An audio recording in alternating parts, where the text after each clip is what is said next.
আসসালামু আলাইকুম প্রিয় দর্শক, আজ শেয়ার করব কাঁচা আমের টক মিষ্টি ঝাল ঝুরি আচার।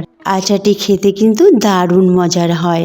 এটা বানাবার পরই আপনারা বুঝতে পারবেন এর স্বাদ। সত্যি বলছি, এটা খেতে কিন্তু খুবই টেস্টি, আর এটা বানাতেও কিন্তু খুব সোজা। বেশি কিছু উপকরণ লাগবে না, মাত্র কয়েকটি উপকরণ দিয়ে বানাতে পারবেন। তাই ফ্রেন্ডস, ভিডিওটি স্কিপ না করে দেখতে থাকবেন। আর আজকের রেসিপি যদি ভালো লাগে অবশ্যই লাইক শেয়ার কমেন্ট করতে ভুলবেন না। বিসমিল্লাহির রহমানির রহিম। এখানে আমি 1 কেজি আম নিয়েছি। আমগুলোকে প্রথমে ভালো করে ধুয়ে পরিষ্কার করে মুছে নিয়েছি। তারপরে আমের খোসাগুলোকে ছাড়িয়ে নিলাম। দেখতেই পাচ্ছেন আমটা অনেকটা রং ধরে গেছে আর একটু নরমও হয়ে গেছে। যাই হোক, আমার কাছে এরকম আম ছিল, আমি এটা দিয়ে বানাচ্ছি। আপনাদের কাছে একেবারে কাঁচা আম থাকলে সেটা দিয়েও বানাতে পারবেন, সেটা দিয়ে আরো ভালো হবে।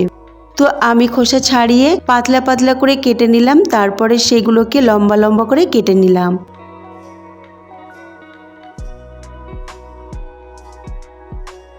সবগুলো আমার কেটে নেওয়া হয়ে গেছে।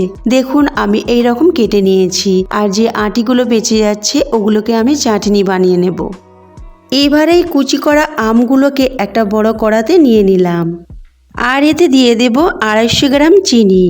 1 কেজি আমেতে 250 গ্রাম চিনি দিলাম। এবার কড়াটাকে নাড়াচাড়া করে ভালো করে চিনিটাকে মিশিয়ে নেব আমের সাথে। খুবই ভালো করে মেশানো হয়ে গেছে। এবার ঢাকনা চাপা দিয়ে 30 মিনিট এইভাবেই রেখে দেব।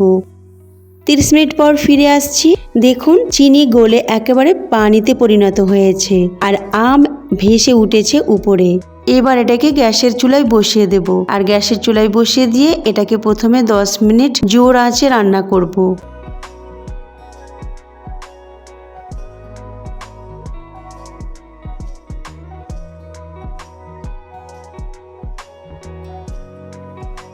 জোর আঁচে 10 মিনিট রান্না করার পর যখন চিনির শিরাটা একেবারে কমে যাবে, একটু রস থাকবে, তখন দিয়ে দেব 1 চামচ আচারের মশলা আর একটু লবণ, টক আর মিষ্টির স্বাদকে ব্যালেন্স করার জন্য।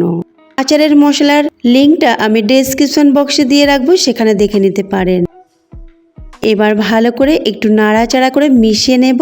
আর মাঝারি আঁচে এটাকে রান্না করব যতক্ষণ না এটা পুরোপুরি শুকোচ্ছে। আর ফ্রেন্ডস, এটা যদি আপনারা অনেক দিন ধরে রেখে খেতে চান তাহলে শেষে 2 চামচ ভিনিগার দিয়ে দিতে পারেন। এতে কি হবে, এই আচারটি অনেক দিন পর্যন্ত ভালো থাকবে। আচার রান্নাটি হয়ে গেলে এটাকে পুরোপুরি ঠান্ডা করে নেব। তারপরে একটা বাটিতে ঢেলে পরিবেশন করে নেব। দেখতে যেমন সুন্দর হয়েছে, খেতে কিন্তু তার থেকে অনেক বেশি টেস্টি হয়েছে।